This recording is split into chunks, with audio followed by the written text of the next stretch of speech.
রাজধানীর সোহরাওয়ার্দী উদ্যানে খুব ঘটা করেই অনুষ্ঠিত হয় দেশের বৃহত্তম ঐতিহ্যবাহী রাজনৈতিক দল আওয়ামী লীগের ২০তম জাতীয় সম্মেলন। সম্মেলনের মাধ্যমে দলকে নেতৃত্ব দিতে পুরনোদের সঙ্গে এসেছে কিছু নতুন মুখ। নেতা কর্মী জননেত্রী শেখ হাসিনার পথে কাউন্সিলে গঠনতন্ত্র সংশোধনের মাধ্যমে কমিটির আকার ৭৩ থেকে বাড়িয়ে করা হয়েছে ৮১। এরই মধ্যে আওয়ামী লীগের শীর্ষ নেতৃত্বের পদ সভাপতি, সাধারণ সম্পাদক সহ ৪৩ জনের কমিটি ঘোষণা করা হয়েছে। আজকে আমাদের দল যে কোনো সময় থেকে শক্তিশালী আওয়ামী লীগ। আওয়ামী লীগের সর্বোচ্চ ফোরাম প্রেসিডিয়ামে এবার জায়গা পেয়েছেন ৬ নতুন মুখ।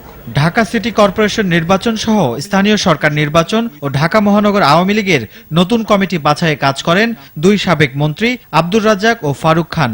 স্বীকৃতি হিসেবে পেয়েছেন এবার প্রেসিডিয়ামে ঠাঁই। আগামী ৩ থেকে ৫ বছর আমরা কি করতে যাচ্ছি, যেমন পদ্মা ব্রিজ হবে, কর্ণফুলী নিচে টানেল হবে, বাংলাদেশের প্রতিটা ঘরে ঘরে বিদ্যুৎ যাবে। এই ব্যাপারগুলি জনগণের কাছে তুলে ধরতে হবে যে আগামী দিনগুলিতে এই কাজগুলি আমরা করব। সাধারণ মানুষকে দলের সাথে সম্পৃক্ত করতে হবে। তারা যেন মনে করে যে এই দলটি আমাদের, এই দেশটি আমাদের, এই দলটি দেশকে ভালোবাসে। আগামী জাতীয় নির্বাচনকে চ্যালেঞ্জ উল্লেখ করে তৃণমূলের নেতাদের সাথে সাংগঠনিক যোগাযোগ বাড়ানোর উপর তাগিদ দেন দলটির নতুন নেতৃত্ব।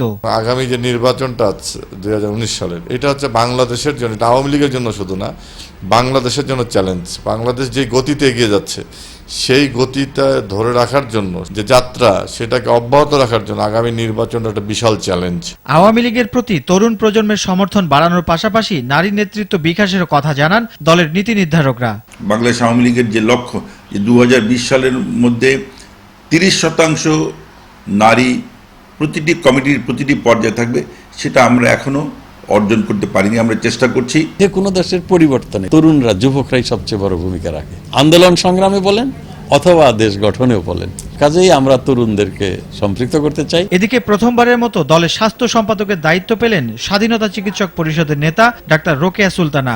আর ত্রাণ ও সমাজ কল্যাণ সম্পাদকের দায়িত্ব পেয়েছেন সাবেক ছাত্র নেতা ও আগের কমিটির সদস্য সুজিত রায় নন্দী। যেখানে যেখানে যে সমস্যাগুলো আছে, সমস্যাগুলো চিহ্নিত করা, সমাধান করা, এটা আমাদের প্রথম কাজ হবে। বাংলাদেশকে পালন করার জন্য নারী পুরুষ সমভাবে কাজ করলে আমার মনে হয় যেটা ভালো হবে, এবং আমাদের প্রধানমন্ত্রী চেষ্টা করছেন, এই চেষ্টা আমার সফল হবে। দেশের উন্নয়ন অগ্রযাত্রা অব্যাহত রাখতে তৃণমূল থেকে কেন্দ্রের নেতাকর্মীদের সঙ্গে কাজ করার উপর জোর দেন আওয়ামী লীগের শীর্ষ নেতারা।